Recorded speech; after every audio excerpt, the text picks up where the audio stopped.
Hey guys, welcome back to our channel. ఇవాళ మీ అందరికీ నేను యూఎస్ఏలో దొరికే ఒక బ్రాండ్ న్యూ రైస్ కుక్కర్, అసలు దాని రివ్యూస్, అసలు అది నిజంగా వర్క్ అవుతుందా లేదా, ఆ రియాలిటీ ఫీచర్స్ అన్నీ మీకు చెప్పేస్తాను. ఓకే, ఇక్కడ రైస్ కుక్కర్లో మనం ఎగ్స్ పెట్టుకోవడానికి అండ్ బౌల్ ఒకటి వస్తుంది, గ్లాస్ ఒకటి, నెక్స్ట్ 2 స్పూన్స్ ఒకటి వస్తుంది అండ్ ఒక రైస్ బౌల్, మనం ఏదైతే రైస్ ఇందులో పెడతామో అది వస్తుంది అనమాట.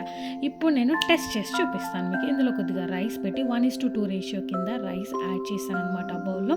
అది నేను దాంట్లో పెట్టేసి, ఇక్కడ మనకి ఫీచర్స్ ఉంటాయి: quick rice, white rice, brown rice, oats meal, ఏదైనా కానీ మీరు తీసుకుంటే అది ఆప్షన్ని సెలెక్ట్ చేసి జస్ట్ స్టార్ట్ బటన్ ప్రెస్ చేయండి. వితిన్ 15 minutes లోపల నాకు వైట్ రైస్ అనేది అవ్వడం జరిగిపోయింది. మీకు వన్స్ టైమర్ ఆగిపోయినాక అది ఎక్కడైతే రొటేట్ అవుతుందో అక్కడ మొత్తం 0 అని చెప్పి చూపిస్తుంది మీకు టైమర్ దగ్గర. సో అప్పుడు రైస్ అయిపోయినట్టు. సో ఇప్పుడు మీకు నేను చూడండి కుక్ అయిన రైస్ని చూపిస్తున్నాను. పర్ఫెక్ట్గా రైస్ అనేది కుక్ అయిపోవడం జరిగింది. So if you like the video, please like, share and comment below.